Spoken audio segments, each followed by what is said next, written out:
The words didn't sting, not the way he thought they would. I didn't sign up to be a caregiver, that's what he said. Cold, efficient, like reading a script he'd rehearsed in the mirror. I sat there, wheelchair, hospital gown, stitches tight against ruined flesh. One leg gone, and he, perfectly intact, not even a scratch. I want a divorce, he added, almost bored. I smiled, slowly, carefully.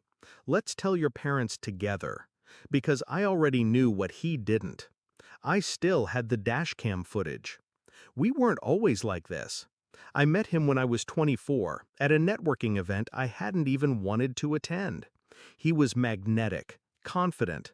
His laugh carried across the room and found me like it was looking for me. He called the next day, took me to dinner, took me to bed, took me into a life that felt like security, stability, permanence. My family loved him. His parents adored me. I thought I'd won.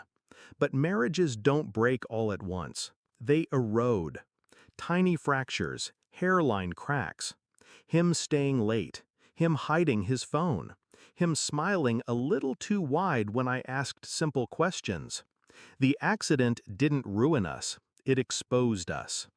The night of the crash plays in my head on loop. Rain, headlights, his voice, sharp, clipped, telling me to stop asking about his late meetings. The car swerved, too sudden, too sharp. Metal screamed, glass shattered. I woke in blood and smoke. He was outside the car, already dialing. Calm, detached. And when I reached for him, he didn't reach back. Later, the doctors told me they couldn't save the leg. Later still, he told me he couldn't save the marriage. What he didn't know was that my dashcam never stopped recording. I watched it in the hospital at 2 a.m., alone in the dark. It caught everything. His hands on the wheel, his deliberate yank, the way he muttered under his breath. That should do it. He didn't know I heard, didn't know the car's mic picked it up. It wasn't an accident, it was strategy. Because disabled wives don't look good on the arm of ambitious men. I didn't cry, I didn't scream. I planned. 3 weeks of silence. I let him think I was weak, helpless, beaten. I signed the papers he brought me, fake ones he thought I wouldn't read. I played the good patient, the discarded wife. And then I sent one email. Subject line, "For your records." Recipient, his father. Attached, the dashcam file. We sat in their living room the next evening. His parents on the sofa, stiff with anticipation. Him beside me, restless, already rehearsing the speech of a man escaping tragedy with dignity. I stayed quiet. Let him start. Mom, Dad, the accident changed everything. She'll need care, and well, I can't. It's not fair to me, it's not fair to her. We've agreed to separate. I watched his mother's eyes widen, his father's jaw tighten. Why don't we show them something first? I said softly. I reached into my bag, pulled out the USB, plugged it into their television, and pressed play. The room went silent. Rain on the windshield, his hands, that muttered line, "That should do it." His mother gasped. His father stood up, fists clenched. My husband's face drained of color. "That's edited," he stammered.